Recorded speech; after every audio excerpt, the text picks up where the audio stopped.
My 8-year-old daughter needed life-saving surgery. I asked her rich father for money. Right in front of her, he said, "You should have aborted. You get nothing from me." I didn't cry. I did this. Now my daughter is happy and healthy, and my ex's life fell apart.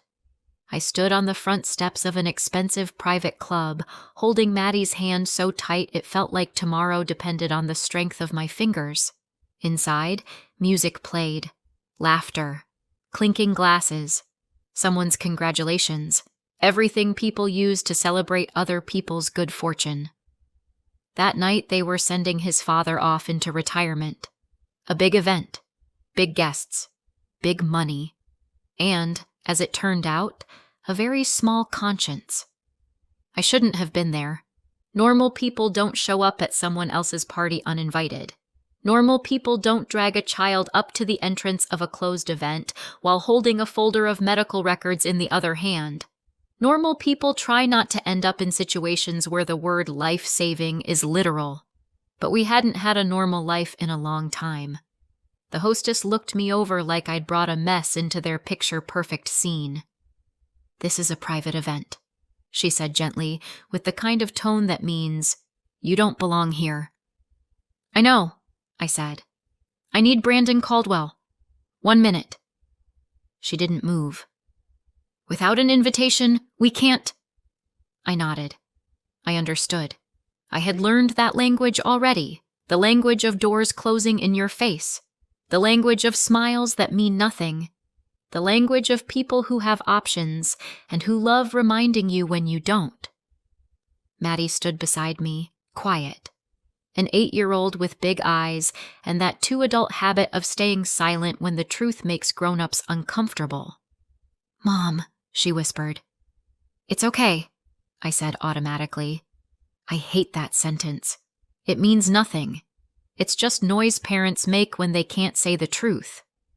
The hostess disappeared, then came back a minute later, now visibly annoyed. "He's busy, and you don't have an invitation." I almost turned around. Almost. Then Maddie leaned into me, just a little, and I felt her fingers trembling. Not a tantrum, not tears, just a small shake, like a bird in your hands. Something inside me clicked, not loudly, not dramatically, just like a switch. "Tell him one thing," I said calmly. "There's a woman here, and she says the little girl next to her is his daughter." The hostess blinked, then blinked again. For a second her face turned human. "Wait here." She vanished. We stayed on the steps. I watched the glass doors and tried not to think about how people behind them were eating steak and laughing while my mind kept looping one word: surgery. A couple minutes later, the doors opened, and he walked out. Brandon looked the same, handsome, confident, loosely relaxed, like a man who's spent his whole life watching problems get solved with money or someone else's phone call. He wore an expensive suit that fit like it had been borne on his shoulders, a cigar in his hand. Yes, a cigar, because when you're rich, you can cosplay as a character from an old movie in the 21st century. He stopped when he saw us, and for a second he looked thrown. That second was enough for me to see it on his face. He understood. He didn't need a test. He didn't need my story. It felt like he needed one detail.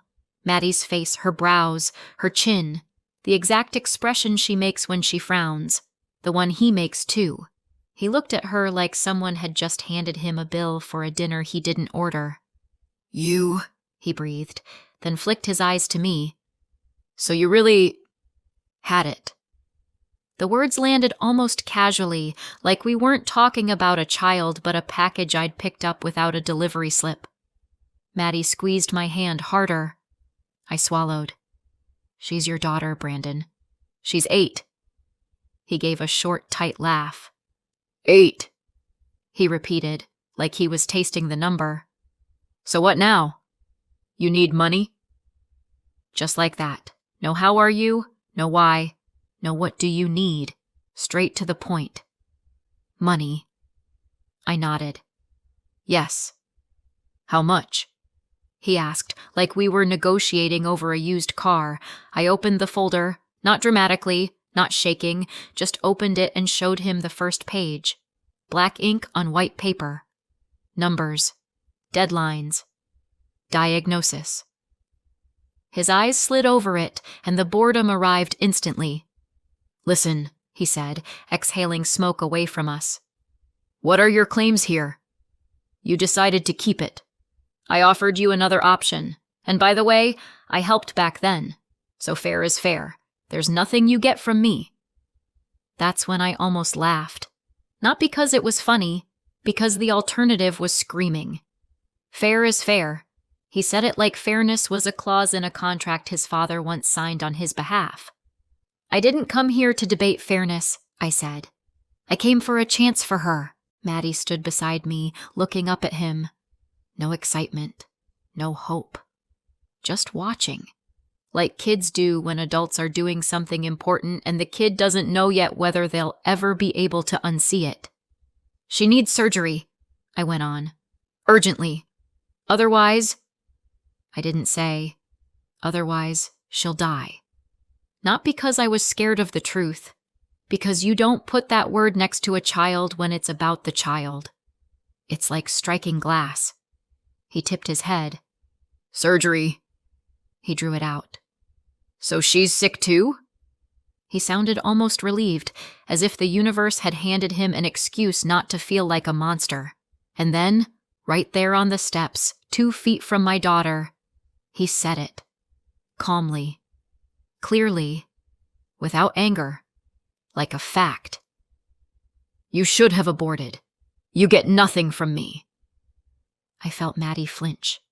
The words were English, but the cruelty didn't need translating. Kids understand cruelty faster than grammar.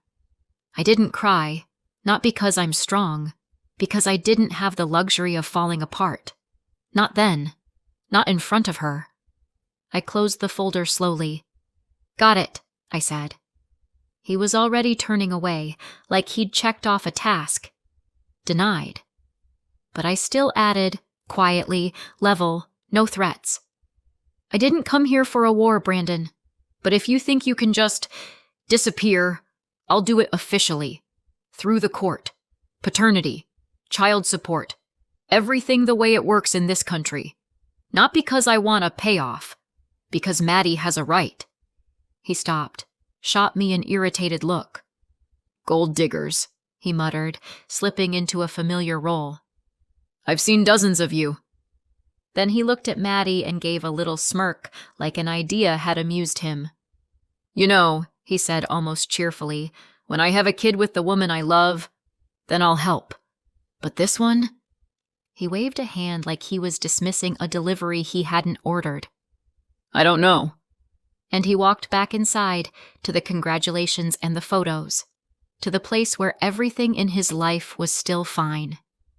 We stayed on the steps. Maddie was quiet. Then she tilted her face up and asked softly, Mom, is he really my dad? I looked at her and answered just as softly.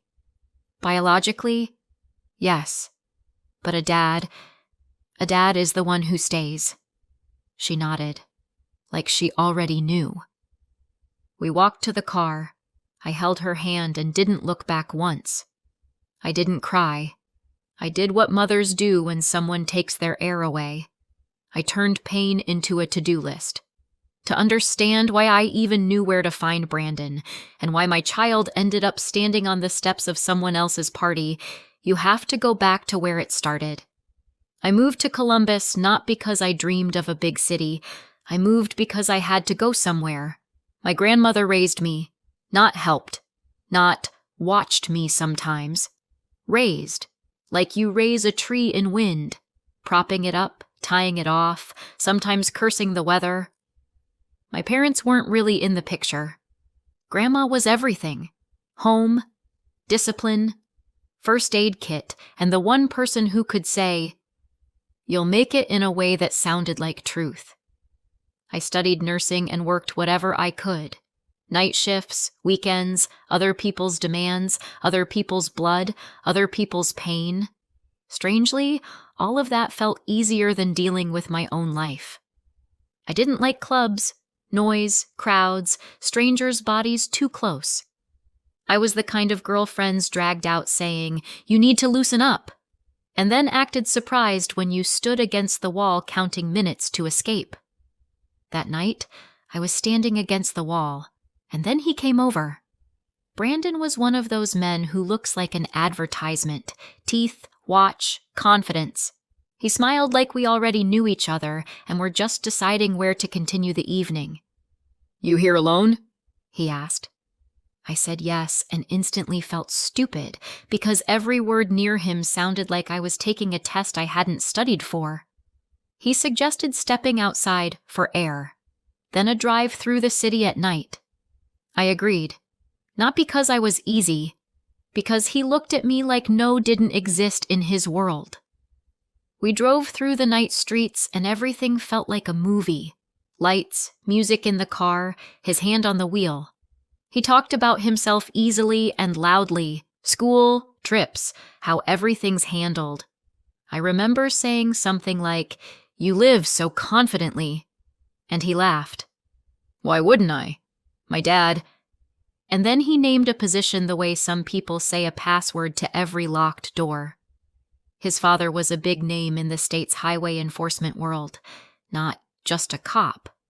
One of the guys at the top, someone who decided what happened to who. Brandon said it with the kind of pride some people use when they say, "I built it all myself." Only he hadn't built anything. He'd simply been born into the right family. "If anything happens, they'll always get me out," he said. "You have no idea."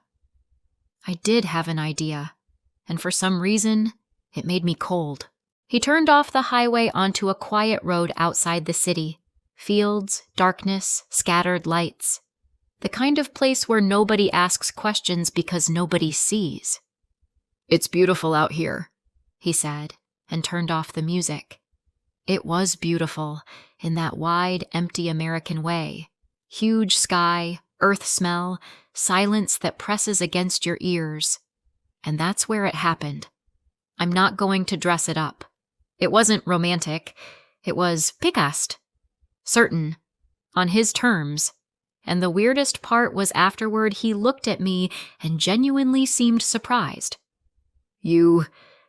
serious?" he asked. "What? I'm your first?" I nodded and immediately regretted it. I wanted to rewind time and lie, not from shame, from self-defense. He smirked. "Never had that," he said, like someone had handed him a rare toy. Then he drove me home, took my number to be polite. I knew what it meant, but somewhere inside me, an idiotic little hope still lived. Maybe. We met up twice more, and those dates were a strange mix. He was warm exactly as long as he was interested. I looked at him the way you look at someone who suddenly feels like the meaning of things. And then he got bored. You can feel it. When someone's still there, but they're already somewhere else. When replies get shorter. When your messages get read but not answered. And one day he just disappeared. I called him. At first carefully, then more. Then with that anxious feeling where you don't want to sound desperate but panic is already living in your chest. "You okay?" I texted. "Everything all right?" Ringing. Ringing. Ringing. Once I called, and a woman answered. "The Caldwell residence," she said calmly. "Residence. Not hello. Residence." I froze. I'm looking for Brandon." "He's gone," she said, like she was stating the weather. "Through the end of summer. Language program. The Caribbean." The Caribbean. While I was counting money for gas and wondering whether I could afford better medication for my grandmother, Brandon was improving his language skills on an island. Because his father wanted to slot him into some cushy future, and the son had to look the part. I hung up and sat down on my hallway floor. Not pretty, not dramatic, just sat. like my legs had stopped holding me. I cried for a week, quietly, into a pillow so Grandma wouldn't hear, because Grandma was already living at the edge of her strength. She would have understood, but I didn't want her to hurt for me. Then I pulled myself together. Stuff happens. Forget it. Move on. And I almost believed it. And then one morning I realized I hadn't had a normal one morning in a while. I had a late period. I tried to tell myself it was stress. I'm a medical person. I know things happen. I can rationalize. It's my talent. Explaining to myself what I don't want to admit. The test showed 2 lines. I stared at them and felt something roll over me. Not joy. Not horror. Something in between. And my first thought was absolutely stupid. This is a reason to see him again. Do you understand? I was so naive I treated pregnancy like a chance to talk. I waited for fall because they told me he'll be back at the end of summer. He came back. Just not to me. I called his number. He didn't pick up right away. When he did, he recognized me, and I think he was even a little pleased. He liked knowing someone remembered him. I told him I was pregnant. Silence. Then he said we should meet. A coffee shop near his campus, where he was studying to be a future lawyer, as his father loved to brag. I prepared for that meeting like a final exam, put on a dress that still fit, for now, light makeup. I arrived 30 minutes early and stared at the door like he might walk in and say something right. Brandon was late. He sat down and went straight to business. "Sorry this happened," he started. He could say sorry in a way that cost nothing, like an ATM, insert card, receive phrase. "I really hate that you're dealing with this," he continued, looking past me. "But how far along?" 11 weeks, I said. He nodded like I'd said 8 minutes. "We can still terminate," he said. I didn't even register the meaning immediately. "What?" "Don't drag it out," he said, already certain. "There are private Anderson clinics. They'll do it fast. Don't worry about the cost. I'll take you right now." I sat there and couldn't believe it. Over the summer, I'd gotten used to the idea that I was going to be a mother. I'd already started loving the tiny being inside me. I'd told Grandma. Grandma went quiet at first. Then she fussed and cried and took her heart drops. She wanted a different life for me. Yes. She dreamed I'd be happy in the normal way. But she didn't say, "Get rid of it." She said, "If it happened, we'll manage. Just don't count on him, honey." Back then, I still did. "I'm not doing that," I told Brandon. He didn't even get angry. He just got tired. Like I'd made his life more complicated. "Listen," he said, leaning forward. "You're choosing this, but I'm not participating." "It's your child," I whispered. He pulled an envelope from his pocket and put it on the table. "That's enough for the procedure," he said. "I did my part. From here on out, it's your responsibility."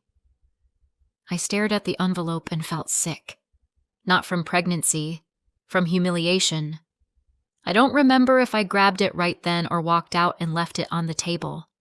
My head was static. I only remember one thing.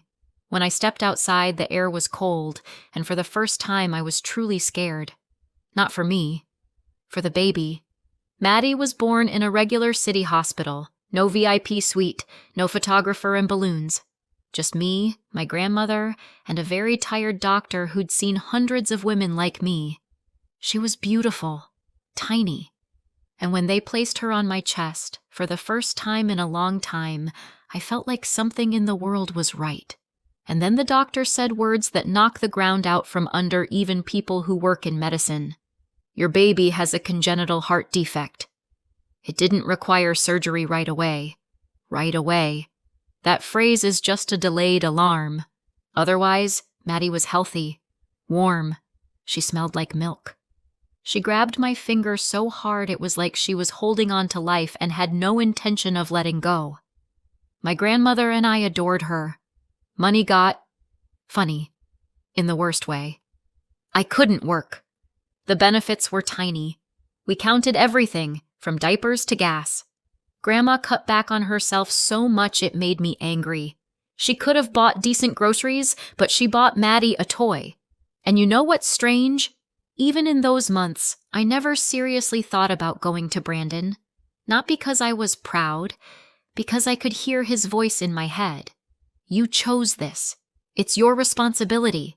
And somewhere in me that toxic logic lived. If I decided to give birth, then I had no right to ask. Now that I'm older, I want to go back and slap my younger self. Not out of anger, out of pity, because it wasn't pride. It was being cornered. Maddie grew up not like a typical kid. She grew up like a little question mark. By 4, she was reading. By 5, she was doing math meant for second or third graders. She asked a million questions. Why blood is red, why planes don't fall, why people have different voices, why the heart beats like that. Sometimes I looked at her and thought, God, please let you always stay this alive. And sometimes, at night, when Maddie slept, I sat at the kitchen table and Googled her diagnosis, and it felt like I'd stopped breathing too. When Maddie started daycare, I could go back to work. I took nursing shifts nobody wanted. Grandma picked Maddie up, fed her, read books to her, taught her chess. Yes, chess. Maddie liked thinking. Life slowly started to settle. We even allowed ourselves small joys. Pizza on Fridays, a trip to the park, ice cream just because. And we almost believed that right away would stretch into years. But right away ended when Maddie turned 8. First, she tired faster. Then she complained more often about chest pain. Then one day, she just sat down on the school hallway floor and told her teacher she couldn't breathe right. I picked her up and drove straight to the doctor. The doctor looked at the results, then at me and said, "She needs surgery, soon." He named the cost. Even with insurance, even with payment plans, even with us doing everything right, it was money I'd never had in my life, and never could. I went pale. Not metaphorically. Actually, because in moments like that, your brain does one thing. It starts calculating what you can sell. A house? We didn't have one. A car? A drop in the ocean? A loan? Nobody would give me that kind of loan, and there wasn't time anyway. The doctor saw my face and added, "The hospital has assistance programs, charity care, fund support, community fundraising. A social worker will talk with you. We help families in these situations." I nodded, holding back tears, on autopilot. Then he said, "But sometimes fundraising takes months. And in your case, the sooner, the better." When we walked out, Maddie stayed brave. She asked, "Mom, are they going to cut me?" "They're going to fix you," I said. "And you're going to run faster than anyone." She tried to smile. It came out crooked. At home, I sat at the kitchen table and understood one thing. I needed a huge amount of money. Now. And I knew exactly who had it. Brandon. I didn't stalk him. I truly tried to live like he didn't exist. But Brandon was the kind of person you couldn't fully avoid. He was a local mini-celebrity. Parties, expensive cars, projects, photos by pools with drinks and headphones, the life is great grin. Even in his 30s, he had that habit of looking like a 20-year-old who thinks rules are for other people. He had everything that was fantasy to me. Multiple properties, a parent's house with a pool, money spent because it felt like it. And I had a little girl who might not live to the next school year. I opened a local news site and saw a headline. His father was retiring. Big reception, closed event, elite place, a perfect chance to speak. I'm not proud of what I did next, but I'd do it again. That's how we ended up on those steps. I brought the diagnosis. I brought the numbers. I brought my child. I brought truth into a place that was built to live without it. And Brandon brought a cigar, confidence, and that abortion line. After his words, I wanted to curl up in the passenger seat and disappear. I wanted to cry until there was no air left. I wanted to... a lot of things. But Maddie was sitting right there, and I knew, if I fell apart, she wouldn't just remember the hospital and the surgery. She'd remember me, broken. So I did what I do best. I turned emotion into action. The next day, I met with the hospital social worker. We filled out the forms, we filed applications. We did what people do when they don't have rich parents, and they don't have a call from the top. At the same time, I launched a fundraiser. Yes, that one. On the platform everyone in America knows. I wrote our story the best I could. No hysteria, no theater, just facts. An 8-year-old girl, a heart, a surgery, a timeline. I didn't write Brandon's name. I didn't need to. People in our city knew who he was, and when someone recognizes themselves between the lines, it's usually louder than any direct accusation. Money started coming in slowly, then faster still. Sometimes strangers wrote, "We're not rich, but we're with you." Sometimes someone donated $5 and a heart emoji. Sometimes someone dropped 1,000 with no comment. Sometimes people brought food to my grandmother because you don't have time to think about groceries right now. Here's what's wild. Strangers were kinder than her own father. And a few days later, I finally went where I should have gone from the beginning, to legal aid. Not because I dreamed of court. I hate court. I hate paper wars. But I hate even more when someone thinks they can abandon a child and go right on living like nothing happened.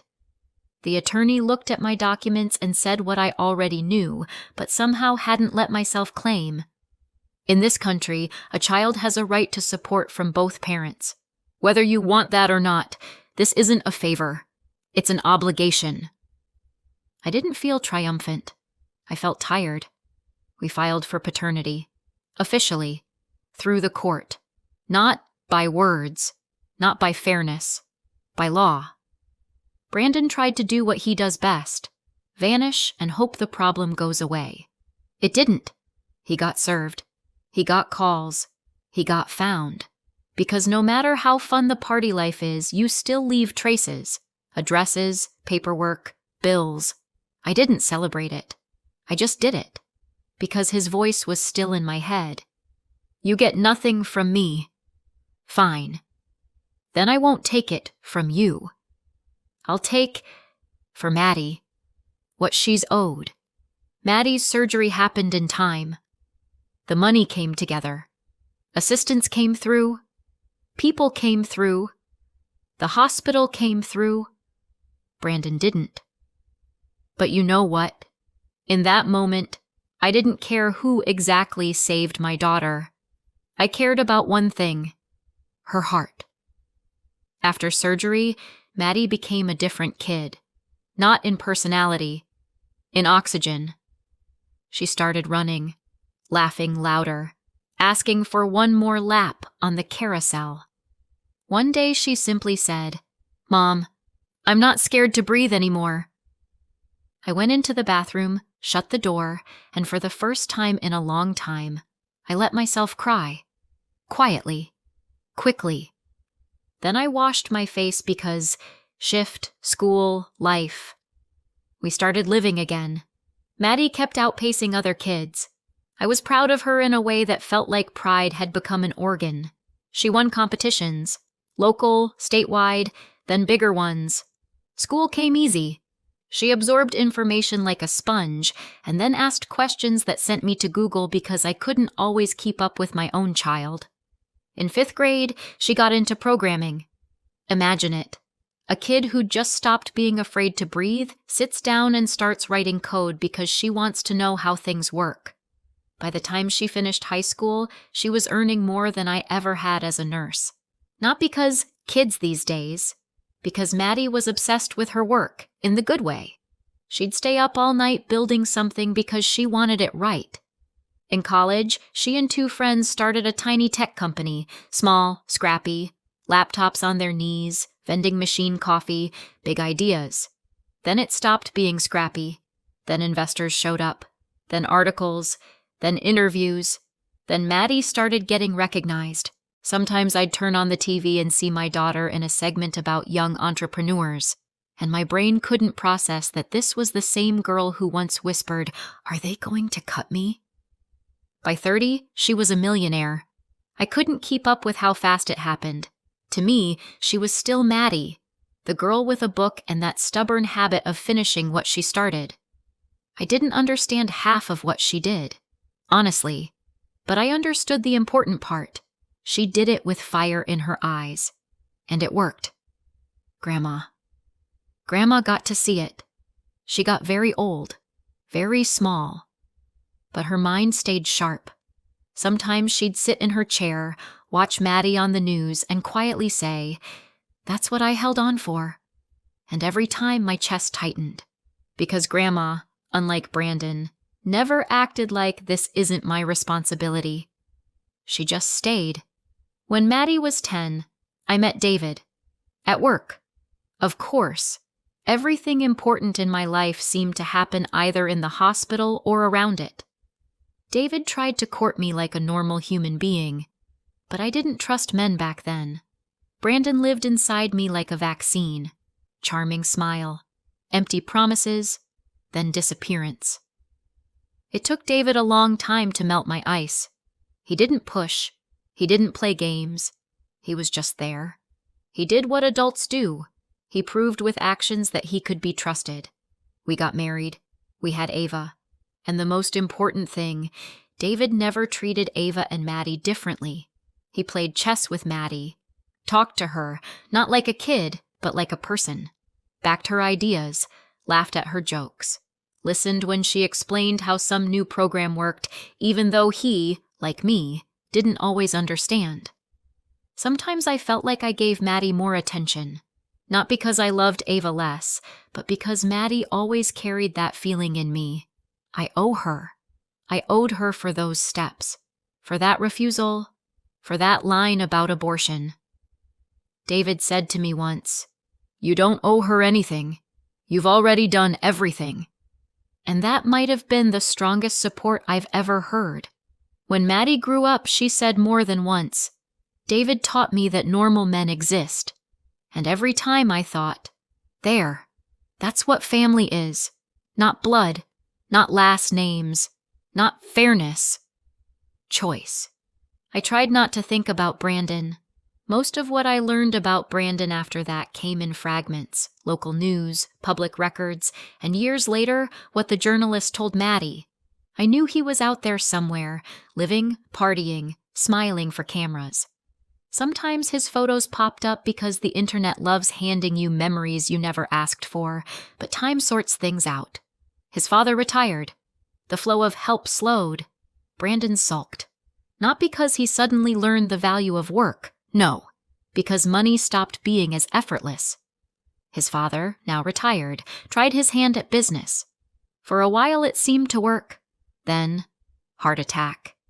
And Brandon was left with a mother who'd never worked, who'd gotten used to a life where things just happen. From what I heard, when his father died, the department Brandon had been placed into didn't keep him long. They'd kept him out of respect for the old boss. When the respect left with the boss, Brandon left too. Slowly he and his mother sold off property. There was a lot, enough to keep the pretty life going for years after that. Brandon even managed to get married and have a daughter in that time. His wife didn't stay long. No future. A marriage to a lazy, frivolous man who only knew how to take wasn't romance. It was quicksand. She left. Made him promise, at least that's how it was told to me, he'd never bother them again. And you know what's the most stunning part? And from what I could tell, Brandon was happy to keep that promise. Probably the only promise he ever kept. Then they had to sell the big house, move to an apartment, then a smaller, cheaper place. Then his mother died. And Brandon was alone, in a tiny one-bedroom, with disability checks, because one day he drove drunk and crashed. Serious injuries. According to the journalist, he later called it his lucky ticket. Otherwise, he'd have nothing to live on. According to the journalist, he had friends. Dozens. They were around as long as he had money for booze. Then they vanished. Then they came back when money showed up again. Brandon lived with a permanent grudge against the world. In his universe, everyone was at fault. Women who demand, parents who didn't give enough, kids who were turned against him, a world that didn't appreciate him. Just not him. His own daughter, the one from his marriage, wanted nothing to do with him. He said she'd been brainwashed. Of course, someone always brainwashes. It's never possible that a person simply remembers who you are. So there was one thing left. Alcohol. I didn't find out a journalist had tracked Brandon down until Maddie told me. This is how Maddie told it to me, mostly through what the journalist told her. Once Maddie became known, people wrote about her constantly. Interviews, articles, podcasts. And one day, some journalist decided Maddie deserved a book. Inspirational. For teenagers. About starting from nothing and making it. He dug into family history. Realized David wasn't her biological father. And of course, he wanted to find the real one. He found Brandon. When he showed up, the journalist said Brandon was a sad picture. A man drinking himself into nothing, unemployed, surviving on small disability payments. The journalist started asking questions. Brandon tried to spin it. I have a daughter, but we don't talk. The journalist kept talking about a child, not saying the name. Brandon, of course, had heard about the young tech millionaire, even envied her. But he didn't connect it. And then it clicked. Maddie was that little girl, the one I'd begged money for, the one he'd told to abort. She survived. And she became a millionaire. Brandon grabbed his head. Even in his decline, he understood. After everything, Maddie wasn't exactly going to run into his arms. But in his mind, a different machine started up. Not regret, not guilt, profit. She could solve all my problems. It wouldn't cost her anything. He started talking about lawyers, about laws, about how adult kids have to support their parents. The fantasies of a man who'd spent his entire life thinking the world owed him. The journalist looked at him and said something close to what I told Maddie on the steps years ago, just with different words. If I were her, I wouldn't even want to know you exist. Brandon asked, tired. Then what do you want from me? The journalist answered honestly. I'm writing a book. I always try to understand the people in the story. Maybe your example will help someone make the right choice. And then he added, like the final nail, this story is a ready-made parable. The moral is simple. You don't abandon your children. The journalist left. According to the journalist, Brandon stayed at the table. It hurt him. And the funniest part, if anything in this is funny, wasn't because he suddenly understood how much pain he caused. It was because he realized how much money he'd lost. He pulled a half-finished bottle from the cabinet and drank straight from it. When Maddie told me, I stayed quiet for a long time. Not because I felt sorry for him, because I felt this strange calm. Life doesn't always punish in a neat cinematic way. Sometimes it punishes slowly, with empty rooms, with money bleeding out, with people leaving because you made leaving the only option. Maddie was right there, alive, healthy, strong. And I told her what I should have told her a long time ago, and myself too. You don't owe anyone anything, especially the person who chose nothing.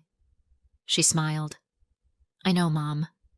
And that, I think, is the best ending. Not his downfall, her life. Thank you for spending time with me today. If you'd like to hear more stories like this, please subscribe and give this video a like. And if you feel comfortable, share your thoughts in the comments. I read them. Your support truly means a lot. Take care of yourself, and I'll see you next time. My 8-month-old Hannah hit 104 degrees Fahrenheit on the forehead strip. I stared at the red numbers, like they might change if I looked hard enough. I'm calling the pediatrician, I told my husband. Wait, Natalie, Ethan said, still at the blender. A brownish liquid spun in a glass pitcher. Mom has an herbal mix. Worked better than any meds when I was a kid. Barbara, my mother-in-law, smiled the way people smile when they think family recipes are science. You panic too much, she said. You can't give a baby pills every time. Nature heals. That's how we do it. Hannah pressed her hot face into my neck and whined. Her forehead burned like a small radiator. My brain kept shouting, "Do something." I held a bottle of acetaminophen, Tylenol, the dose our pediatrician told us to use by weight. I opened the cap. Barbara touched my elbow. Let's try a compress first, she said. I'll make one. You don't want to poison the baby with chemicals, do you? She said chemicals like a bad word. My 7-year-old Lily sat on the floor building a tower with magnetic tiles. She looked up, me, Hannah, the medicine, then back to me. A flicker of worry crossed her face, the kind animals get before a storm. I'm calling the office anyway, I said. They'll tell me when to go to the ER. I dialed. The practice voicemail was calm. For a baby over 3 months with a fever over 103 degrees Fahrenheit, or if the baby seems very tired, won't drink, or has trouble breathing, call 911 or go to the ER. I pressed the option for the on-call nurse. This is Natalie Miller, I said. My daughter is 8 months, 104 degrees Fahrenheit, hot, fussy, drinking poorly. Give acetaminophen by weight now, the nurse said. Watch closely. If there's no drop in an hour or she gets more listless, head to the ER. No mixing meds with herbs or honey. No home remedies, I hung up. Acetaminophen, I said out loud, to kill the doubt. Barbara made a face. Phone advice. In my day, mothers knew better. Here's a compress, and here's a bark tea. It brings fever down gently. Natalie, you're a mother. Don't be a robot. I am a mother, I said quietly. And I'm doing what the doctor said. I measured the Tylenol, lifted Hannah's head. She swallowed and grimaced. I pressed my cheek to her hair. Hot. Damp. Cold juice will make it worse, Barbara muttered. Modern pediatrics goes to extremes. I didn't reply. I held Hannah and listened to her breathing, fast, uneven, but steady. Lily stood up, walked over, and whispered, Mom, can I sit with you? Of course, I said. Sit right here. Barbara and Ethan drifted to the kitchen to whisper. I could see their outlines in the doorway, 2 solid shapes that believed the world worked the way they remembered. I set a 45-minute timer. An hour later, the thermometer read 103.6 degrees Fahrenheit. A tiny drop. Hannah's body lay heavy on my chest. She dozed and jerked with heat. My gut said we were losing. We just didn't see the score yet. I typed 911, hovered, and told myself 30 more minutes. If the curve didn't slide down, we go. The house was quiet. On the kitchen counter, bags rustled. Barbara was pouring something. Lily went to get water, then disappeared down the hall. She came back, tucked into the couch, knees under her chin. Mom, she whispered. Grandma said she's making a healthy syrup for Hannah. Don't be mad, okay? I'm not mad, I said, while my heart squeezed. I'm doing what the doctor said. I took another temperature. 104.2 degrees Fahrenheit. Forget 30 minutes. I hit call. 8-month-old, I told the dispatcher. 104 degrees Fahrenheit. We gave acetaminophen by weight. She's breathing. She's drinking a little. She's fussy and hot. Stay on the line, the operator said. Help is on the way. I nodded to nobody and thought only this. Keep crying, baby. Cry means energy.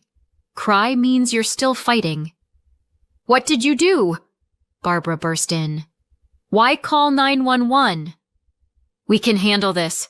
I put good bark syrup in a bottle. It brings fever down. She held up a seltzer bottle. A thin amber ring marked the glass where the liquid used to be. Something clicked in my head. Put it away, I said. Ethan, get the bag. Blanket, diapers, insurance card, my wallet. Natalie, he said, dazed. If they come, they'll say to give medicine. We did. They'll say to go, I said. And we're going. The siren started before I finished dressing Hannah. A paramedic, woman with a ponytail, badge said Abby, knelt and checked Hannah's pulse, breathing, lips, ribs. Hi, she said. How long has it been? Since morning, I said. We gave acetaminophen. Grandma made some herbal stuff. What exactly? Abby asked, looking at Barbara. Plants, Barbara said. Chamomile, willow bark, a little honey. Natural no honey under one, Abby said, sharp. And willow bark has salicylates, aspirin-like. Not for infants? We're going to the ER. Bring every bottle and powder you gave. Barbara pressed her lips together, something scuttling behind her eyes like a bug caught in the light. Lily looked up at me, very serious. I pulled her close, like my arm could shield her from bad words. The ER was metal and fast, plastic curtains, beeping monitors. A nurse clipped a pulse ox on Hannah's toe. A tech drew labs. The doctor, Dr. Patel, asked short questions. When did it start? What did she take? What did she drink? Any allergies, vomiting, seizures? I answered in little yes-no pieces. Barbara pushed out her jaw. We treated naturally. My mother-in-law used these remedies forever. We need the actual ingredients, Dr. Patel said, calm. We'll test blood and urine. And we need those bottles. Ethan stood with his hands locked together, like a kid in the principal's office. We were 3 adults and one small furnace of a baby whose skin smelled like milk, sweat, and prayer. A nurse came with a woman in a plain cardigan, the hospital social worker. This is routine, she said. With high fevers in infants, we check the home picture. We're here to help. Our job is the baby's safety. I nodded. Barbara turned toward the window. Ethan whispered. She waved him off. 40 minutes later, Dr. Patel came back. Fever down to 101.8 degrees Fahrenheit with meds. Hannah's breath was softer. The stone in my stomach shifted 1 inch. Labs show salicylates, Dr. Patel said. Likely from willow bark. In infants, there are risks. Stomach irritation to more serious effects. Also, honey before 12 months can cause infant botulism. So that's a hard no. I'm not judging. I'm informing. But it matters. Barbara snorted. Kids grew up on honey and herbs. Now doctors make everything scary. We also see you dosed acetaminophen correctly, Dr. Patel said to me. That helped. But someone gave other things. We're making a report to Child Protective Services. It's protocol, not punishment. They'll decide if there was risk. Hannah stays overnight for observation. Lily touched my sleeve. She mouthed, Mom, can we talk? 1 second, I whispered. We stepped into the hall. Lily took out her kid's tablet. Her hands shook a little. She opened the photos, the kitchen, the pink cap medicine cup, the seltzer bottle. a dropper over the Tylenol cap. Amber drops falling in. "I saw it," she whispered. "Grandma said it would be more helpful, and that we shouldn't tell you because you're nervous. I took pictures. Mom, did I do the right thing?" A cold wave ran from my head to my feet. Not fear, clarity. "You did the right thing," I said, touching her cheek. "You're amazing. I'll show the doctor and Miss Kim. You helped your sister. You helped me." We went back. I said we had photos. The social worker asked me to email them through a secure link. Dr. Patel nodded like a puzzle piece had clicked into place. "Thank you," she said. "That helps us understand." Ethan went pale. "Mom, did you—" "I wanted to help," Barbara flared. "You're making a mountain out of nothing." "These agencies." "I am family. I was healing. Doctors sold out to pharma." "No one is accusing you of malice," Ms. Kim said, steady. "We're talking about outcomes. You're not a legal guardian. You can't change prescribed care." "This is my house," Barbara snapped at me. "I let you live here during the renovation. I get a say." "Hannah has a right to be safe," I said, voice low but solid. "And I have a right to follow our doctor." "That's not up for debate," Ethan offered to take his mom home. I didn't argue. When they left, Ms. Kim asked, "Do you want a no-contact order between Grandma and the baby while we investigate?" Those words were scary and freeing at the same time. The world got simple. Unsafe goes out. "Yes," I said. "I do." She helped me sign the forms. It felt like I was signing more than paper, like a new contract with myself. Don't bend where it's dangerous. Night in the ER was long but steady. Hannah slept. Her body wasn't a furnace anymore. I listened to her breath and to the soft shuffle of machines. Lily, who we'd left home with our neighbor, sent a lightning bolt emoji, our private "We've got this." I sent back a heart. In the morning, Dr. Patel said we could go home with strict instructions: Tylenol by weight, lots of fluids, temp checks, pediatrician follow-up in 2 days. Ms. Kim confirmed CPS would call within 24 hours, and the temporary no contact was now active. Home was quiet. No Barbara. Ethan showed up near sunset, looking tired and older. "I took Mom to Aunt Mary's," he said, staring at the floor. "They think you started a witch hunt." "I started protecting a baby," I said. "Name it how you want." "It was a mistake," he said. To me, to himself, to the air. "She didn't mean harm." "Harm doesn't have to mean itself," I said. "To do damage." He sat, hands over his face. For a second, I saw the Ethan I married. Kind, soft. Nervous when I learned to drive on the highway. Then I saw a father who stood by while his mother adulterated our baby's medicine. My focus snapped back into place. "I'm filing for a protective order," I said, "and a custody plan that says Barbara has no access without me present. If you're against that, say so now." "I need time," he whispered. "It's a lot." "I don't have time," I said, looking at sleeping Hannah. "I have a child." S came the next day. A calm woman with a notepad asked about routines, food, vaccines, where we store meds, who has keys. I showed the medicine cabinet, the fridge, the cribs, the car seats. Lily colored at the table, pretending not to listen. "Did you take these photos?" the worker asked Lily gently. Lily nodded and handed over the tablet. "Thank you," the worker said. "You helped your sister a lot." After they left, I wanted to fall down and sleep for a week.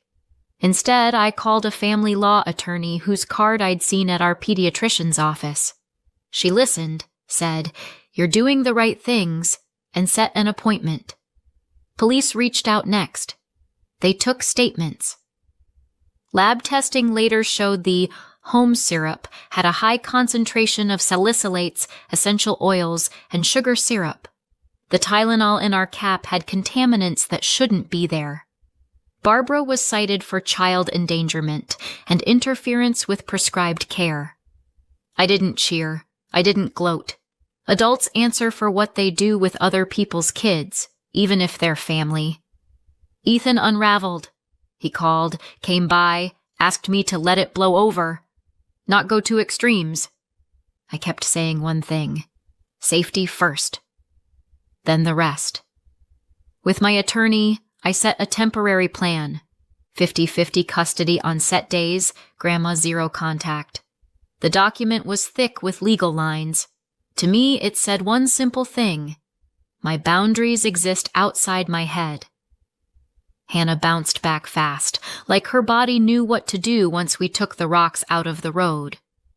She smiled into the phone camera, reached for toys, bossed us around with tiny hands. I counted every small win: her damp palm on my collarbone, a long nap, a grin after oatmeal. Lily got more serious. I booked a few sessions with the school counselor. Play and talk. She brought home stickers for honesty and care and stuck them on the fridge. One night she asked, "Mom, do you still love Grandma?" I answered honestly, "I love our safety more than anyone's hurt feelings." Love without rules isn't love. If Grandma learns the rules one day, we'll see. For now, no. Lily nodded. Sometimes her nod was so adult it pinched my throat. Ethan, meanwhile, spent a lot of nights at Aunt Mary's. Between us hung long pauses, good places to store words like "for now" and "if." He's not a monster. He's his mother's son. That was all I needed to know today. A month later, the police lab called. The syrup results were back. Salicylates high, oils, sugar. The Tylenol had traces of things that shouldn't be there. There would be a hearing. I emailed our pediatric practice a thank you for the firm "no honey" before one line. That line saved me at the right moment. That same day, Lily brought home a drawing. A house. Inside. Me, Lily, and Hannah. Outside. A tall fence. A sign on the gate. By invitation only. I taped it to the fridge under the stickers. "It's not because we're mean," she said. "It's because it's right." "Exactly," I said. In spring, the court signed off on a longer custody plan and a temporary no contact for Barbara, with a review in a year if she went to therapy and made formal amends. Ethan stared holes through the paperwork, then signed. We both cried, not loud, but true. Sometimes an ending isn't a slammed door. It's a long seam sewn while you're still awake. Life started to line up like a pattern you can finally follow. Daycare drop-off, work, dinner, story time. Tiny joys set the weather. A new throw blanket, a sticky berry cup, Lily's silly kitchen dance, Hannah's giggle when I peeked from behind the fridge. I found my voice again, not the one that explains, the one that says no. We started volunteering on weekends, food boxes for families. There I met Susan, 4 kids, humor for all. She said something I wrote in my notes. Boundaries aren't a wall against love. They're a door with a lock. I thought a lot about my doors. One evening, Lily brought me her tablet. "Mom, I deleted the photos," she said. "They did their job." "I don't want them in my head. You're smart," I said, pulling her close. "Thank you for saving your sister." And me. When the next December came, we finally believed a holiday didn't have to be a risk. We put up a small fake tree, paper stars, and on top, Lily taped a cardboard lightning bolt. Our sign for truth. We baked cookies. The kitchen smelled like vanilla and cinnamon. I watched my girls and thought how easy it is to call anything family, blood, habit, fear, and how hard it is to give that word meaning. Barbara didn't call. Ethan sent a short Merry Christmas and a photo of the toy Hannah loved at his place. We agreed. He would visit 1 hour, no Barbara. He came. He sat. He watched. He left gifts. He didn't test the rules. That was his best gift all year. After the girls fell asleep, I poured milk, grabbed cookies, and scrolled my phone. In my notes sat the first line from that night. 104 degrees Fahrenheit. Tylenol. 911 EI. I thought how easily we could have slipped into a different life. How thin the line is, and how it holds if someone says no at the right time. I wrote Lily a note and tucked it under her pillow. Thank you for telling the truth. That's a superpower. In the morning, she walked into the kitchen with the note and smiled, not like a kid, but like a person who knows they're heard. Mom, can I put another drawing on the fridge? She asked. Of course, I said. She drew a house. Inside us. Outside. Not a fence this time, but a garden. On the gate, a doorbell. She wrote, People who choose safety live here. I taped it next to the lightning bolt. Sometimes American rules are just human rules where kids come first. They're not loud. They don't need a pledge. They're one thing, do no harm. If someone can't handle that, we have doors with locks, phone numbers, and the word no. That evening, Hannah's forehead was warm, teething. 100.4 degrees Fahrenheit. I gave acetaminophen by weight. We put on a cartoon, and she fell asleep on me with her hand on my chest. Lily covered us with a blanket and whispered, Mom, we're okay. We have a plan. And we have a plan finally didn't mean we'll survive at any cost. It meant we live by our rules and we don't hand them away. 104 degrees Fahrenheit in an 8-month-old? Call the doctor/ER. That's serious. Acetaminophen, Tylenol, by weight is standard here. Follow your pediatrician's chart. No honey under 1. It's not a myth.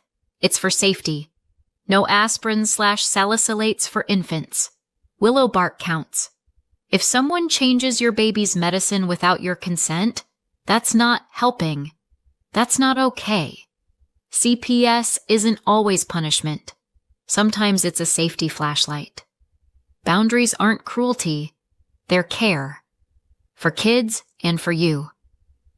If you're a parent and you feel that tug in your gut, the one that says something is off, listen to it. You're not panicking. You're parenting. It's never tidy. Ethan is still Ethan. Barbara is still Barbara. Paper doesn't change hearts overnight. But my house? It changed. It's lighter. It's clearer. And my girls know the rule. Tell the truth. We'll handle the rest. My phone buzzes. A new text from Lily's school. Character award, honesty. I smile. I grab my keys. Hannah babbles. Lily dances her way to the door. We have our calendar. We have our door with a lock. We have our lightning bolt on the tree. And we have a plan. Thanks for watching. If you enjoyed the video, please hit like, leave a comment with your thoughts, and subscribe for more videos.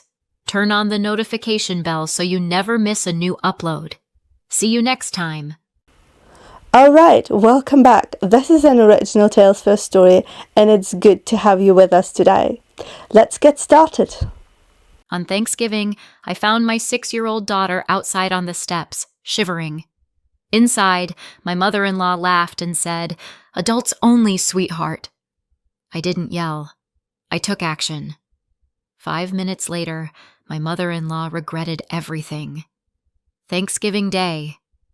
Later that afternoon, The porch light at Diane's house made the steps look almost blue in the Wisconsin cold, and my daughter Lily was sitting on the second step like she'd been put there on purpose. Her little shoes were on, but her coat wasn't zipped, and her hands were tucked under her thighs trying to stay warm. "Mom," she said, and her voice had that tight, small sound she gets when she's trying not to cry. I scooped her up and felt how cold her cheeks were. Through the back glass storm door, I could see the living room packed with adults holding wine glasses, laughing like it was a sitcom. I carried Lily back inside on my hip, and Diane actually smiled wider. "See? She's fine," she said, like it was all a joke. Then she leaned toward my child and said, sweet as syrup, "Adults only, sweetheart." I looked at Lily's pale fingers, and then at my husband Mark across the room. I pulled Lily's zipper up, adjusted Lily's scarf, and kissed the top of her head. Diane gave a little chuckle like I was being dramatic. And that's when I decided that, back home, our front door was going to stop recognizing Diane's code. One of the first times Diane used Lily like a prop was earlier that year, at Lily's 6th birthday party, right in our backyard under those cheap rainbow streamers I'd taped to the fence. Lily had frosting on her nose and a paper crown crooked on her head, and she ran up to Diane holding a crayon drawing. "Grandma, I made you our house," she said, proud. Diane took it between 2 fingers like it was a receipt and glanced at it for half a second. "That's nice," she said, already turning away. Then she pointed her wine glass toward the patio table where the adults were sitting. "Go play," Diane told her. "The grown-ups are talking." Lily froze, still holding her smile like she didn't know where to put it. I stepped closer. "She can show you," I said. Diane's eyes flicked to me. "Erin, adults need adult time," she said. And then she added, quieter, "Don't make it weird." Mark laughed too hard at something his uncle said and didn't look over. Lily slowly lowered her drawing and walked back toward the swing set by herself, like she'd learned not to take up space. Diane kept talking about proper parties and better traditions while my kid tried to disappear. Lily learned to go quiet around her grandma. A couple months later, on a Sunday afternoon in Milwaukee, I came downstairs to the sound of our pantry door clicking shut, like someone was quietly closing a secret. Diane was standing in our kitchen with a tote bag and my labeled containers spread across the counter, her bracelets clinking as she moved things around. "I'm helping," she announced before I could even speak. "Your spices were a mess." I set my laundry basket down and said, "Diane, why are you in my house?" She patted her hair like I'd asked something silly. "Your keypad," she said. "You know, the emergency code." I let myself in. Lily ran in from the living room and stopped when she saw Diane. Diane smiled at her like a queen greeting a subject. "Hi, baby. Grandma's fixing things." When Mark walked in, he did that half grin he does when he's trying to diffuse. "Mom, you didn't have to," he said.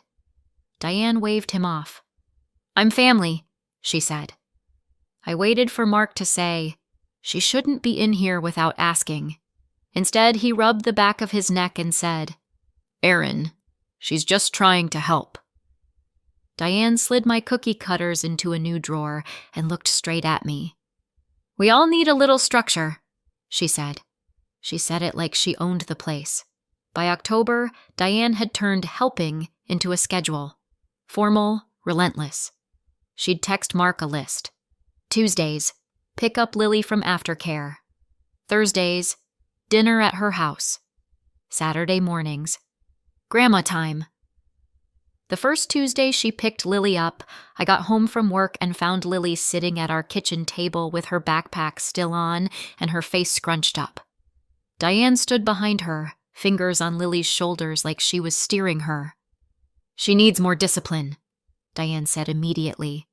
"She spilled milk at my house. I made her clean it properly." I knelt by Lily. "Are you okay?" I asked. Lily glanced at Diane before she answered, which told me everything. "I'm okay," she whispered.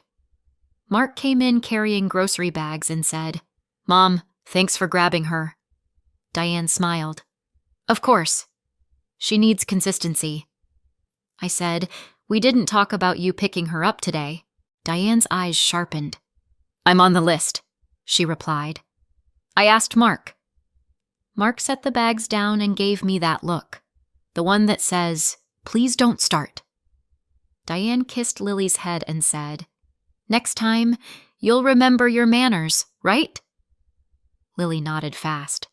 Diane loved rules when she wrote them. The next morning, I called St. Bridget's aftercare program, and the woman at the front desk sounded confused.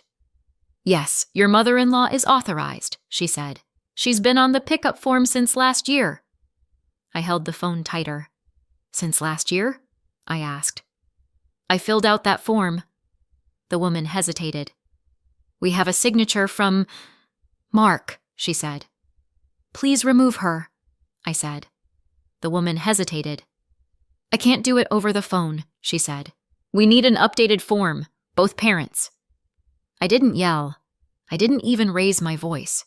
I walked into our living room where Mark was tying his tie and said, "Did you put your mom on Lily's pickup list?" He blinked like he didn't understand why it mattered. "It's just for emergencies," he said. "She asked. It seemed harmless." I said, "It's not harmless if she uses it whenever she wants." Mark sighed. "Erin, it's my mom. She wants to feel included." I stared at him until he looked away. Later that day, Diane texted me a smiley face and, "Glad I could help with Lily." I didn't respond. She didn't need permission. She needed proximity. I should have fixed the aftercare form that week, but Mark kept pushing it off. Next week, after things calmed down. And I let it sit. By the week before Thanksgiving, Diane was sending long texts like she was running a corporate retreat. "Dinner at 2:00, she wrote in the family group chat. "Appetizers at 1:00, football at 12:00. No kids in the living room during adult conversation. Bring slippers. No outside toys." She ended it with a turkey emoji, like that made it cute. I sat on our couch with my phone in my hand while Lily colored on the coffee table. "No kids in the living room?" I said out loud. Mark glanced over. "It's her house," he said, like that settled it. I typed, "Can Lily stay in the living room with us? It's going to be cold." Diane responded almost instantly. "She'll be fine. Kids need to learn boundaries. Adults need adult time." I looked at Lily, who was humming to herself, coloring a family of stick figures holding hands. My jaw went tight for a second. Then I did what I'd been doing for years. I swallowed it and wrote, "Okay." The word adults sat there like a warning. Thanksgiving morning, Diane didn't even wait for us to leave before she appeared in our kitchen. I was pulling the pie out of the oven when the keypad beeped at the front door. 2 quick chirps that meant correct code. Lily ran toward the hallway yelling, "Grandma!" And Diane walked in with a plastic container and that confident smile. "I brought my own whipped cream," she announced, like our fridge was offensive. "Yours is always too sweet." I wiped my hands and said, "Hi, Diane. We weren't expecting you." She set her purse on my counter like she lived there. "I needed to drop this off," she said, and then her eyes went to the pie. "That crust looks thin." Mark came downstairs and kissed her cheek. "Hey, Mom," he said. Diane immediately relaxed, like she'd gotten what she came for. "I'll drive you to my house," she said. "We'll go in one car. It's easier." "We'll take our car," I said. "Lily's booster seat is already in the back." I opened my weather app without thinking. 28 degrees, flurries starting at 3:00. I watched Lily spin in her little Thanksgiving dress and imagined her outside in that cold. Diane clapped her hands. "Let's go," she said. When we pulled up, the porch steps at Diane's place were already rimmed with frost. When we arrived, Diane's house smelled like turkey and cinnamon and that lemon cleaner she loves, the one that makes everything feel staged. Her living room was packed when we arrived. Uncles, cousins, neighbors I barely knew. The TV was loud with a parade, and Diane had already decided where everyone would stand, sit, and place their coats. "Shoes off," she called as we walked in. "Coats in the back room. Kid stuff goes downstairs." Lily clung to my hand. Diane spotted her and smiled. "There's my girl," she said, then immediately turned to a cousin.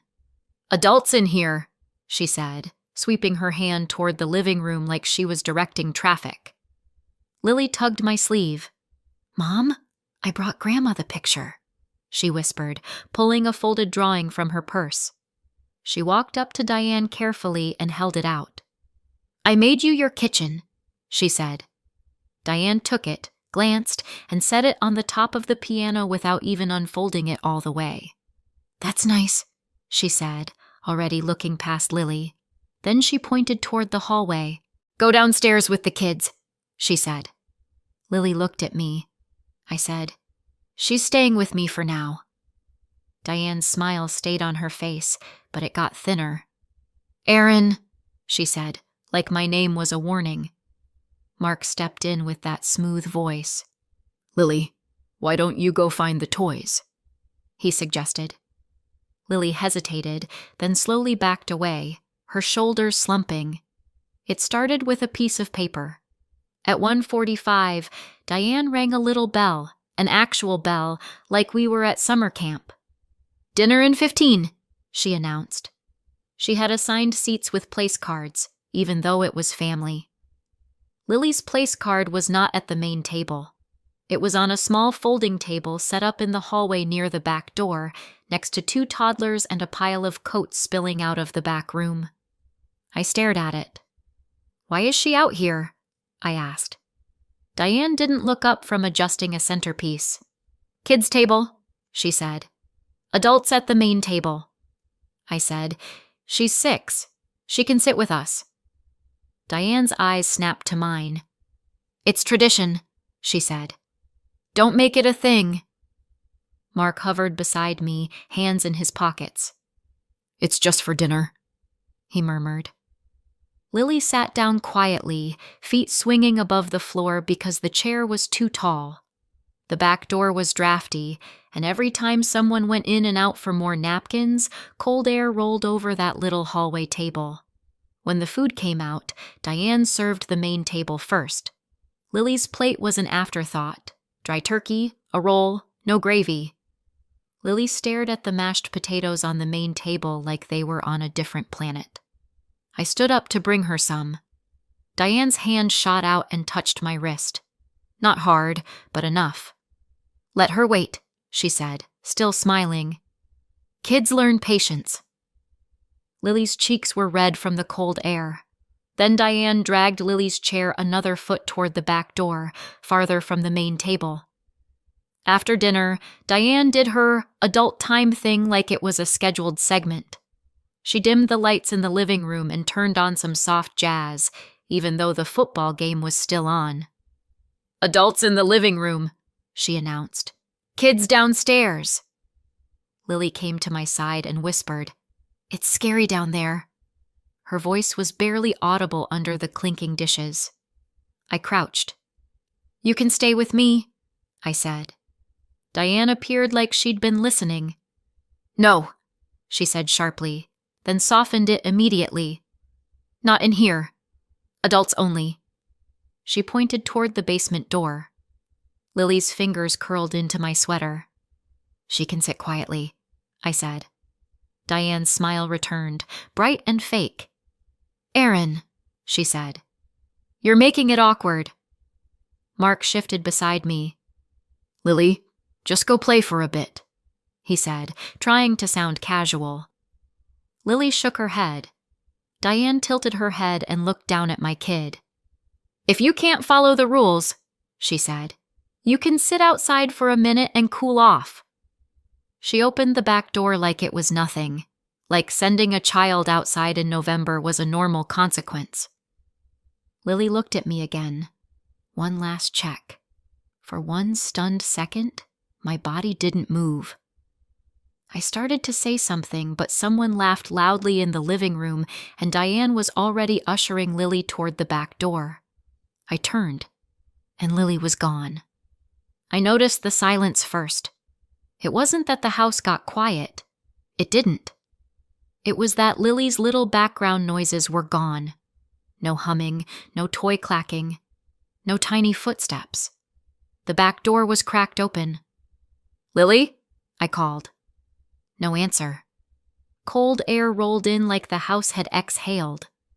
Through the window, I saw her on the steps, shoulders hunched, hands tucked under her legs. I didn't know if it had been 30 seconds or 3 minutes, but she was already shaking. Behind me, Mark was at the glass too, staring at her like he couldn't make his brain accept it. I yanked the door open and stepped onto the porch in my socks, the cold biting right through. "Baby," I said, and Lily looked up with that tight face again. "Grandma said adults only," she whispered, like she was reporting a rule, not a cruelty. I picked her up and brought her inside, my arms wrapped around her small, shaking body. The living room laughter hit me like heat. Diane saw us and laughed, actually laughed, and said, "See? She's fine." Then to Lily, in that sing-song voice, "Adults only, sweetheart." I turned toward the living room. Lily was outside on the steps, I said, steady, not loud, but loud enough. The laughter stumbled and died. A couple people looked from Lily to Diane. Diane's smile finally slipped. Mark was standing by the TV, frozen. I looked at him and said, "Get your coat." Not angry, not pleading, just a fact. Diane's smile flickered. "Erin, don't be dramatic," she said. I zipped Lily into her coat right there in the hallway, her little chin trembling against the zipper. I jammed my feet into my boots by the mat. I didn't argue. I didn't negotiate. I walked us to the door. Mark followed, quiet, like the floor had dropped out from under him. I got calm, and everything after that was just logistics. 5 minutes later, we were in the car, and Diane was left inside with a room full of adults who'd just seen exactly what she'd done. Through the window, I saw people stop pretending. Someone near the couch said, not quietly, "Diane, you put a kid outside?" Another voice answered, "In this weather?" Diane's smile vanished like a light switching off. Friday morning, our house felt different. Too quiet, like even the walls were waiting to see what I'd do next. Lily ate cereal at the table in her pajamas, watching cartoons like it was any other day, except she flinched when the doorbell chimed for a delivery. I set my coffee down and opened the Notes app on my phone where I kept our house stuff, codes, appointments, the plumber's number. I stared at the line that said, "Front door keypad code, Diane." Old code. Mark came into the kitchen and leaned on the counter. His face looked tired in a new way.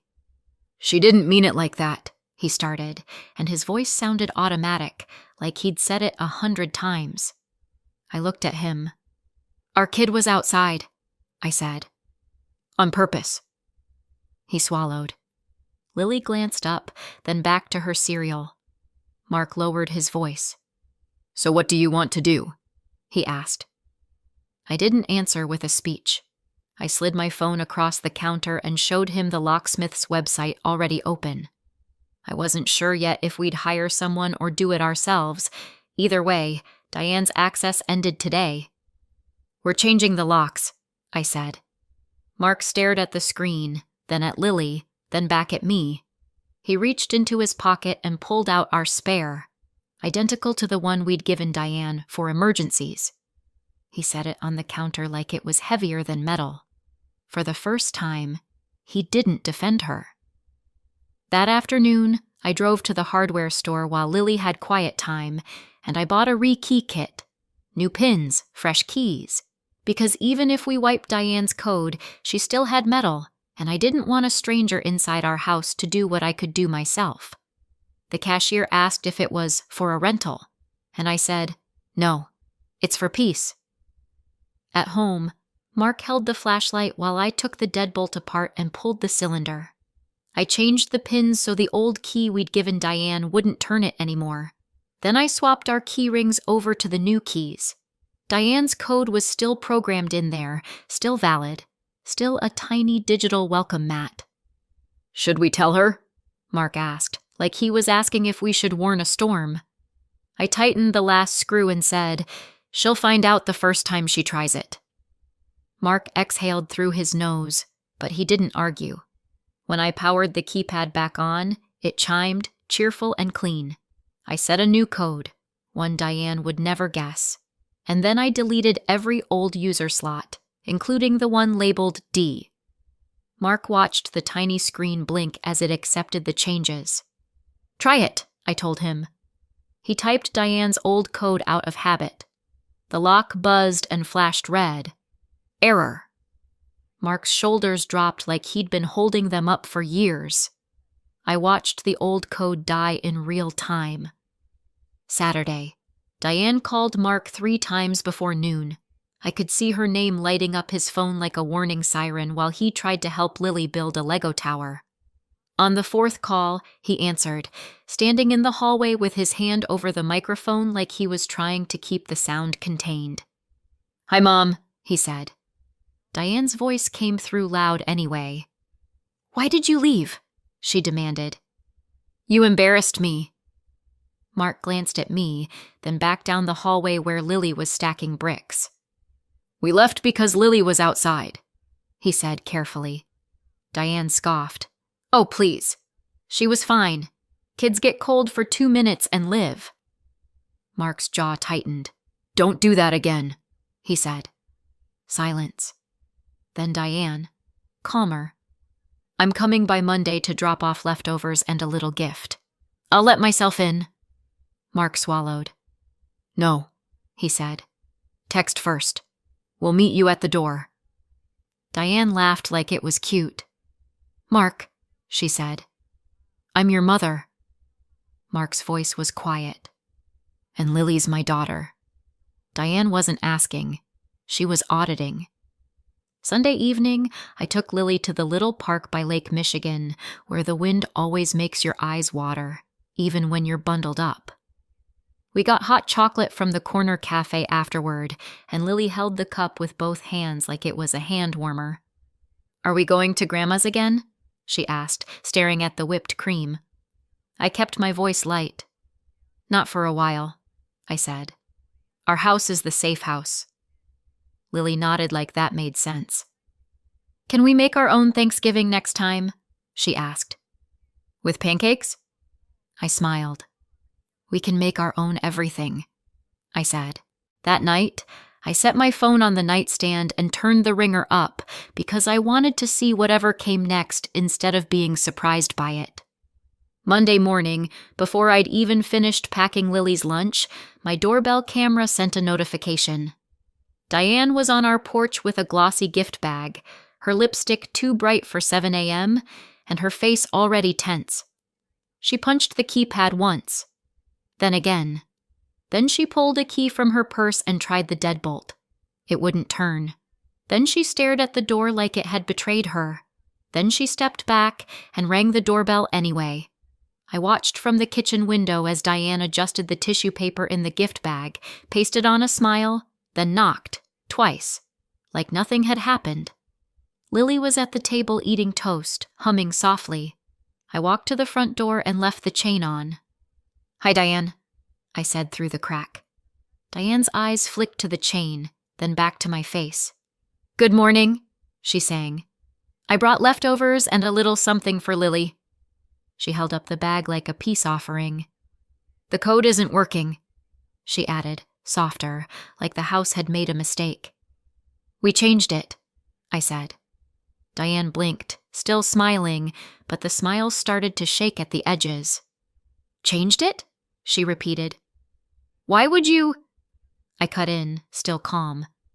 "Because you let yourself in whenever you want. That's over." Diane's cheeks flushed. "I'm family," she snapped. Then she remembered Lily could probably hear and forced her voice sweet again. Lily, sweetheart, Grandma got you a surprise. Lily slid off her chair and stopped behind me, not touching the door. Hi, she whispered. Diane leaned closer to the crack. Can I come in? She asked, like it was a formality. I shook my head. Not today, I said. Diane's fingers tightened around the gift bag handles. She still thought a bag could buy a pass. After she left, Diane didn't go quietly. She texted Mark a wall of messages. How I'd overreacted, how I'd poisoned him, how children don't belong in adult spaces. Mark sat on the couch with his phone in his hand, reading in silence. Lily played on the rug with her dolls, lining them up like a little audience. Finally, Mark typed one sentence and showed it to me before he hit send. It said, "You put Lily outside in the cold. You don't have our door code anymore. Do not come over without permission." Diane replied instantly, "I did not. Erin is twisting things." Mark stared at that and then typed again. "I saw her on the steps. Don't lie to me." He hit send. There was a pause. Real pause. Like Diane didn't know what to do when the usual script stopped working. Then, "I was teaching her respect." Mark's thumb hovered. He didn't write a paragraph. He wrote, "Respect is not freezing on a porch. We'll reach out when we're ready." He set the phone down like he was done touching something dirty. Lily looked up and said, "Is Grandma mad?" Mark swallowed and said, "Grandma made a bad choice." He finally said the sentence out loud. By Tuesday, Diane had recruited an audience. My sister-in-law Kelsey called me while I was loading the dishwasher, her voice careful like she was walking across ice. "So, what happened?" she asked. "Mom says you locked her out and you're withholding Lily." I dried my hands and said, "Lily was outside in the cold because Diane wanted adults only. We changed our locks. That's it." Kelsey went quiet. "Outside?" she repeated. "On the porch?" I didn't add emotion. I didn't need to. "Yes," I said. "In November. In Milwaukee. Shoes on. Coat unzipped." Kelsey exhaled. "Okay," she said, and the words sounded like a door closing. Before she hung up, she said, "She's been calling me nonstop. She wants me to come with her and talk to you." Later that afternoon, Mark's dad, Tom, who usually kept his distance from Diane's drama, stopped by with 2 coffees and stood on our porch like he wasn't sure if he was allowed to be there. I opened the door and he held the cups out like a peace treaty. "I'm not here to fix it," he said quickly. "I'm here to say, that wasn't okay." He looked past me and saw Lily peek around the corner. His face softened. "Hey, kiddo," he said gently. Lily waved, then hid again. Tom's eyes flicked to the chain lock. "Good," he said under his breath. Diane was losing her audience. The school call came the next morning while I was in a meeting at work. My phone buzzed, and when I saw St. Bridget's office, my stomach tightened once, then my brain went straight into checklist mode. I stepped into the hallway. "This is Erin," I said. The receptionist sounded polite but firm. "Hi, Erin. Your mother-in-law is here," she said. "She says she's picking Lily up early for a surprise lunch." I closed my eyes for half a second. "No," I said. "She is not." The receptionist lowered her voice. "She's on the authorized list," she said. "We'll need an updated form," she added, "signed by both parents." My stomach dropped because I still hadn't filed the updated pickup form. My hand tightened on the phone. "She won't be after I bring the updated form in today," I said. "Please keep Lily inside. Do not release her." I drove to the school so fast I didn't even turn on the radio. When I walked into the office, Diane was standing at the counter with a gift bag, smiling like she was about to win something. "There you are," she said, like I was late to a plan she'd made. I didn't raise my voice. I looked at the receptionist and said, "Do not release Lily to Diane today. I'll be back before dismissal with the updated form signed by both parents." The receptionist nodded and slid a blank pickup form toward me. Then I looked at Diane. "You don't get to show up at my child's school," I said. Diane's smile slipped. "I'm her grandmother," she hissed. I leaned in and said, "And I'm the person who decides who takes her home." Now she was testing doors I hadn't even thought about. That afternoon, I sat at my kitchen table with the school's pickup form and a pen, and I treated it like a security document. I crossed Diane's name out so hard the paper tore slightly. I added a password requirement for phone calls. I added Mark's dad Tom and my friend Sarah as backups, people who respected no. Mark watched me write, his face tight. "I didn't know she'd do that," he said. I didn't say, "Of course she would." I just slid the form toward him. "Sign," I said. He signed without arguing. I drove the signed form back to St. Bridget's before dismissal and watched the receptionist remove Diane's name from Lily's file.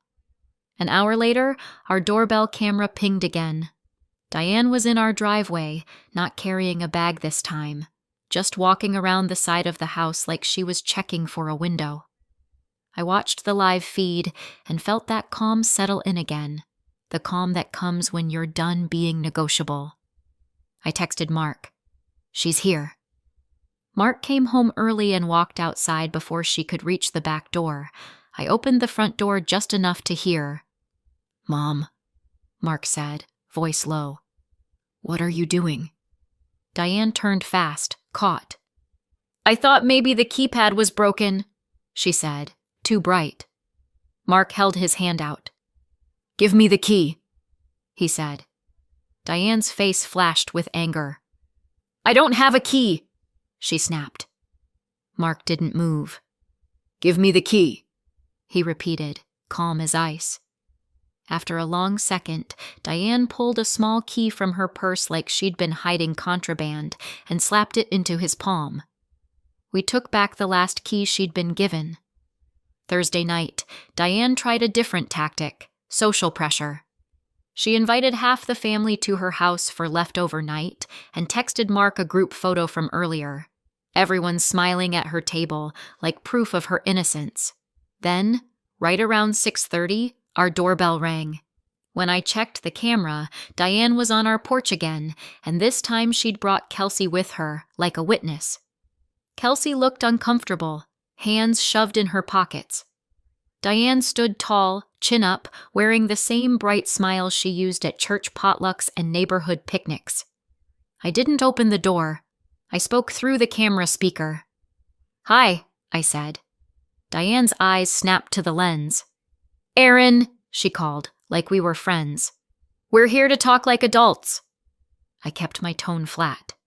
"You can text," I said. Diane's smile tightened. "This is ridiculous," she said, loud enough for Kelsey to hear. "You're keeping my granddaughter from me." Kelsey's eyes flicked to the camera, then away. I said, "Diane, you tried to pick her up from school. You're not welcome on my porch." Diane's face went stiff. Kelsey whispered something to her. Diane turned sharply and hissed back, and even through the camera I could tell she was furious. Then she looked up and said, "Fine," like she was granting me something. She'd brought witnesses. It didn't work. By the time December rolled around, Diane realized she couldn't force her way in, so she tried to force Mark out. She called him during Lily's Saturday morning dance class and left a voicemail that sounded like a rehearsed monologue. "I'm your mother," she said. "You don't do this to your mother. If Erin is controlling you, I need you to man up." Mark played it for me in the car after class, while Lily kicked her legs in the back seat, still wearing her leotard. Mark didn't look at me when it finished. He looked straight ahead and said, "I'm done being managed." Then he did something small but real. He texted Diane. Do not talk about my wife like that. If you want a relationship with us, you apologize and you follow our rules." He didn't add a joke. He didn't add a softener. He hit send and put his phone on silent. Lily asked, "Are we getting a tree today?" And I said, "Yep." We went to the tree lot, picked a crooked little spruce and strapped it to the roof of our car in the cold. Diane didn't get to control that day. We did. A week later, Diane finally asked instead of announced. She texted me directly. "No group chat, no emoji parade. Can we meet for coffee? Just you and me." I stared at the message for a long second. Then I replied with one condition. Public place. 20 minutes. No blaming. She agreed within a minute, which told me she'd run out of other doors to try. We met at a Starbucks near the mall, neutral territory with too many people for theatrics. Diane arrived 5 minutes early and sat stiffly with her purse on her lap like a shield. "I want to see Lily," she said immediately. I nodded once. "Then we're clear," I said. "No unannounced visits. No school. No adults only. No sending her away from me. If you can't follow that, you don't get access." Diane's lips pressed into a thin line. "I was raised with rules," she said. I didn't argue about her childhood. I said, "These are ours." She looked down at her coffee like it had answers. After a long second, she added, stiff, "I shouldn't have put her outside." Finally, she said, tight, "Fine." Not warm, not heartfelt, but it was compliance. For the first time, she asked instead of announced. The next Thanksgiving, we didn't go to Diane's house at all. We did pancakes at 10 a.m., just like Lily had requested, and we invited Tom and Kelsey and a couple friends who never made Lily feel like she was in the way. The turkey came later, because it turns out you can build traditions from scratch if you stop outsourcing your piece. Diane was invited for dessert only, with a clear time window, because boundaries are easier to keep when you don't pretend people have changed more than they have. At 3 o'clock, the doorbell rang. I checked the camera. Diane was standing there with a pie carrier, waiting. She didn't touch the keypad. She didn't try a code. She just waited like a person who understood she was not in charge. I opened the door fully this time. "Hi," I said. Diane stepped inside and looked around like she wanted to comment on everything but knew better. Lily walked up to her, not hiding, not stiff. Diane bent down and said, quieter than I'd ever heard her, "Happy Thanksgiving, Lily." Lily nodded and went back to her pancakes and cousins without fear. I watched that, and I felt something solid settle into place. Our new normal, built out of small, boring choices that kept my kids safe. What line would you draw for your child? So what do you think? Did I go too far, or not far enough? Let me know in the comments and subscribe for more.